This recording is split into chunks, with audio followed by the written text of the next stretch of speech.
Chapter number first जो poem है, क्या पढ़ने वाले हैं सर? पोयम आपका जो है चैप्टर नंबर कौन सा? पोयम में चैप्टर नंबर पहला है। चैप्टर का नाम क्या है? Dust of snow.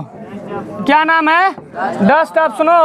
और यह किसके द्वारा कंपोज किया गया है? कंपोज्ड बाई कौन हो जाएगा सर? Robert Frost. ठीक है, इन्होंने इस पोयम को लिखा है। ठीक है, तो डस्ट ऑफ स्नो और रॉबर्ट फ्रॉस्ट के द्वारा ये जो है कि चैप्टर लिखा गया है। देखते हैं, देखिए क्या है इस चैप्टर में। कवि यह बताने की कोशिश कर रहा है कि किस प्रकार से प्रकृति हमारे लिए उपयोगी सिद्ध होती है और हमारे मनोदशा को किस प्रकार से परिवर्तित कर देती है। यहाँ पे कवि बता रहा है कि एक व्यक्ति था, वो बहुत ज़्यादा टेंशन में था, तनाव में था, गम में था, तकलीफ़ में था, है ना।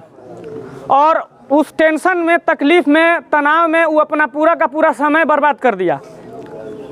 मतलब सुबह से लेके उसका जो दिन है, आधा से ज़्यादा टाइम उसने क्या कर दिया था?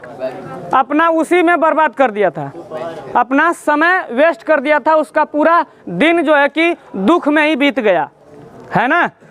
लेकिन जब वो जाता है, वो जा रहा था रास्ते में, जब रास्ते में वो जा रहा था तो जाते जाते वो एक ऐसे पेड़ के पास पहुंचता है जो पेड़ धतूर का था, है ना। हेमलॉक ट्री था एक ठो। और उस पेड़ के पास जब पहुंचता है तो उस पेड़ के ऊपर एक ठो कौवा बैठा था, है ना। और वो कौवा क्या करता है, वो धतूर के पेड़ पर जो स्नो लगा हुआ था, सर्दियों के मौसम में आप देखते हैं या सुबह सुबह के टाइम देखिएगा तो ओस टाइप का जो है कि पत्तियों पर रहता है ना। हाँ, तो जो डस्ट ऑफ स्नो उस पेड़ पर था, वो कौवा क्या करता है, वो जो धतूर होता है उसकी डालियों को हिलाता है। जब हिलाता है तो क्या गिर जाता है, वो जो बर्फ का जो वो था ना, हाँ, तो जो स्नो था बर्फ का, वो क्या हो जाता है, उसके ऊपर गिर जाता है। जैसे ही उसके ऊपर वह गिरता है वैसे ही उसके मन की दशा बदल जाती है, वो खुश हो जाता है ना। हाँ, यहाँ पे दो चीज़ें बताई गई हैं, एक तो धतूर का पेड़ और एक क्या है, कौवा। कौवा और धतूर ये दोनों ही क्या माने जाते हैं? ये हाँ अशुभ माने जाते हैं, निगेटिव चीज़ों को इंडिकेट करने वाले हैं। लेकिन यहाँ पे काम कैसा किया है, शुभ कर दिया है, क्योंकि वो बेचारा पूरा गम में, टेंशन में, केकरों के गम में वो जो है कि अपना पूरा टाइम वेस्ट कर दिया था। लेकिन यहाँ पे उसके वजह से उसका दिन जो है कि जो बाकी का जो दिन बचा था, चूँकि उसकी मन की दशा, उसका जो मूड है वो बदल जाता है। जब उसका मूड बदल जाता है तो उसके बाद का जो दिन था वो उसने अच्छे से बिताया। तो यहाँ पे कभी इस दोनों पैसेज में ये बताया गया है कि जो प्रकृति होती है वो हमारे मन को क्या करती है, परिवर्तित कर देती है। जब कभी भी आप तनाव में हो, टेंशन में हो, तकलीफ में हो, तो आप प्रकृति के सानिध्य में चले जाइए, एकांत वातावरण में चले जाइए, प्रकृति के संपर्क में चले जाइए। और जब आप प्रकृति के संपर्क में जाएंगे ना, तो आपकी जो मनोदशा है वो बदल जाएगी, आपको एक अलग ही तरह का सुकून मिलेगा, है ना। तो ये होता है प्रकृति में जो पावर है उसको यहाँ पे दर्शाया गया है। और वाकई में सबसे ज़्यादा शक्तिशाली कौन है? प्रकृति सबसे शक्तिशाली है। इसका जो पावर है ना, ये सबसे ज़्यादा विनाशकारी भी है और सबसे ज़्यादा सुखदायिनी भी है। ठीक, तो प्रकृति का एक इतना खतरनाक पावर होता है कि ये कुछ भी कर सकती है और हम प्रकृति से खिलवाड़ नहीं कर सकते। तो यहाँ पे कवि ने बताया है कि प्रकृति जो है, जो नेचर है, वह किसी भी मस्तिष्क जो है कि मनोदशा जो है उसकी बेकार स्थिति को परिवर्तित कर सकती है। यदि आप टेंशन में, तनाव में, तकलीफ़ में हो और आप प्रकृति के संपर्क में, उसके सानिध्य में जब जाते हैं तो आपकी मन की दशा क्या हो जाती है, बदल जाती है। ठीक ना। तो ये होती है प्रकृति। आइए इसको देखते हैं हम लोग, एक एक पैसेज को पहले स्टडी करते हैं। ठीक, कराए द वे माने होता है रास्ता। रास्ते में क्या था, एक क्रो, एक कौवा। सुक माने होता है हिला देता है, डाउन माने नीचे, आनमी माने मेरे ऊपर। एक कौवा मेरे ऊपर हिला के गिरा देता है। The dust of snow, dust of snow माने बर्फ के कुछ कण, बर्फ के कुछ कणों को वह मेरे ऊपर क्या करता है, गिरा देता है। फ्रॉम माने से, कहाँ से, ए हेमलॉक ट्री।